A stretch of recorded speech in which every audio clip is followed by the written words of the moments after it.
इन्हें 5 लोगों के साथ भूल करके भी कहीं पर भी नहीं जाए। ऊंट और सियार की कहानी। जय श्री कृष्णा मित्रों, स्वागत है आप सभी दर्शक बंधुओं का यूट्यूब चैनल पर।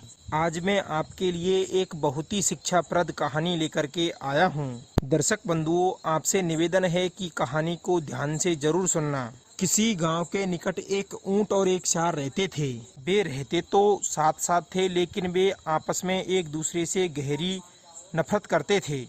वे केवल एक पड़ोसी की तरह साथ साथ रहते थे। उस गांव से कुछ दूर पर जाकर के एक नदी थी और उस नदी के दूसरी तरफ किसानों ने खेती कर रखी थी और खेती खरबूजों की थी।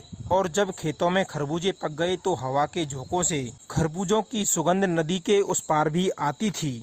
उस सुगंध को सूंघ करके सियार के मुंह में पानी आ जाता था। वो उन खरबूजों को खाना तो चाहता था, लेकिन नदी की वजह से नदी के उस पार नहीं पहुंच पाता था, क्योंकि नदी बहुत गहरी थी और नदी को पार करना सियार की बस की बात नहीं थी। उसने खरबूजे खाने की एक योजना बनाई। कहते हैं, स्वार्थी लोग शत्रु को भी मित्र बना लेते हैं, भले ही बाद में उनको कितना ही नुकसान क्यों ना उठाना पड़े। उसने मन में सोचा, क्यों ना मैं इस नदी को पार करने के लिए ऊंट का सहारा ले लूं। खरबूजों का लोभ दे करके मैं उसे अपने साथ चलने को राजी कर लूं और उसी की पीठ के ऊपर बैठ करके मैं भी नदी को पार कर जाऊंगा। यही सोच करके वो धूर्त सियार ऊंट के पास पहुंचा और मीठी मीठी बातें करने लगा और कहने लगा, हे ऊंट भाई, तुम बुरा ना मानो तो मैं तुमसे एक बात कहूँ। ऊंट ने कहा, हाँ कहो, क्या कहना चाहते हो? तब सियार कहता है, हे ऊंट भाई, मैंने नदी के उस पार बहुत सुंदर और मीठे मीठे खरबूजों की बात सुनी है।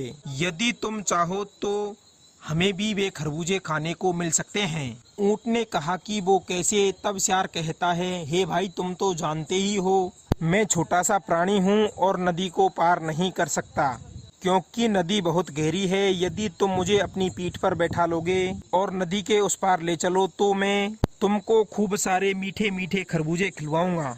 बेचारा भोला भाला सीधा साधा ऊंट उस धूर्त सियार की बातों में आ गया। अब तो उसने नदी के उस पार जाने की हामी भर दी। अब तो उन दोनों ने फैसला किया कि आज हम आधी रात को नदी के उस पार जाकर के उन समस्त खरबूजों को खा जाएंगे।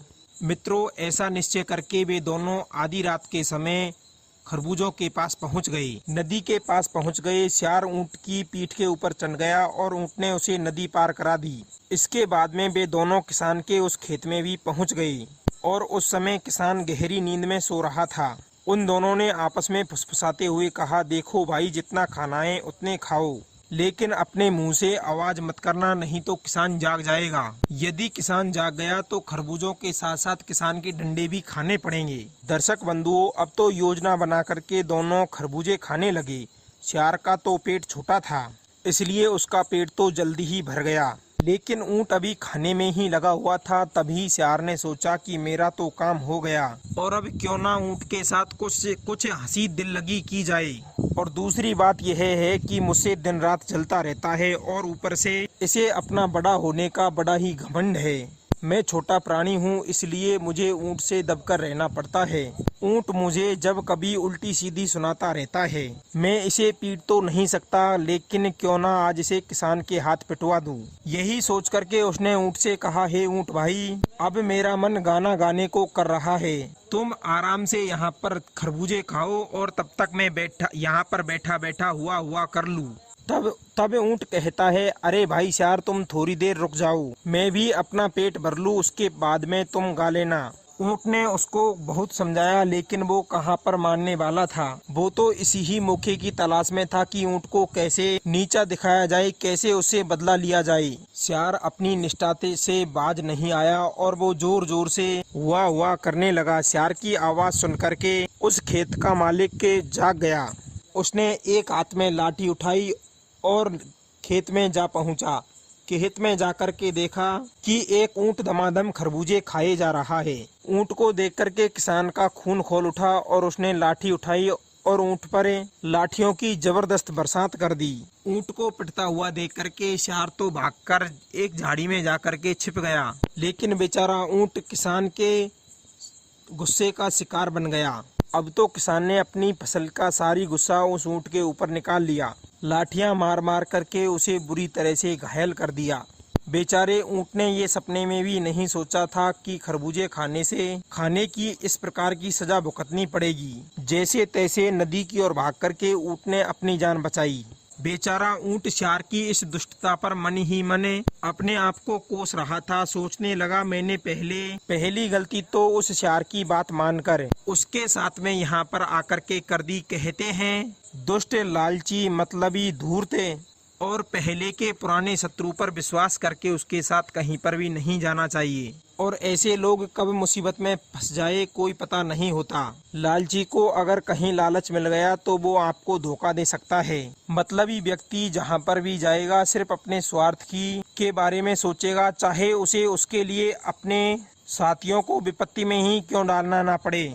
धूर्त लोग कभी किसी पर दया नहीं दिखाते और पुराने शत्रु अपने पुराने बैर को याद करके आपको कभी भी मुसीबत में डाल सकते हैं। दुष्ट तो वे सभी होते हैं जो धोखेबाज, मक्कार, एहसान फरामोश, निंदा करने वाले और चुगलखोर होते हैं।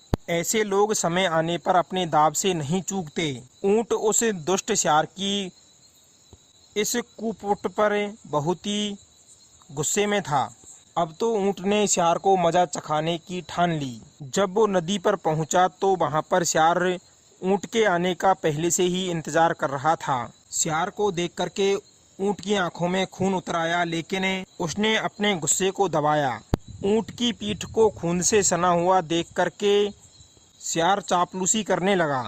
कहने लगा, हे ऊँट भाई, मुझे क्षमा करना। मैंने ये नहीं सोचा था कि मेरे गाने से वो किसान इतना भड़क जाएगा। मुझे इस बात का बड़ा ही ज्यादा दुख है। दर्शक बंधुओं, ऊँट जैसे ही नदी में उतरा, झट से शेर ऊँट की पीठ पर चढ़ गया।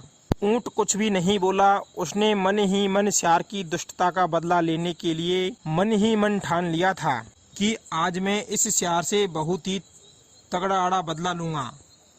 वो चुपचाप तैरता हुआ नदी में चलने लगा।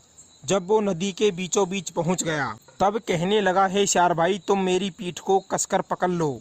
अब तो मुझको इस नदी में लौटने की इच्छा हो रही है। ऊँट की इस प्रकार की बातों को सुनकर के शेर का मुंह खुला का खुला ही रह गया। वो गिड़गिड़ाने लगा और मन ही मन सोचने लगा कि मैंने इस ऊँट के साथ अच्छा व्यवहार नहीं किया। उस समय मैंने मूर्खतावश इस परेशानी को बिना सोचे और बिना समझे ये कदम उठा लिया।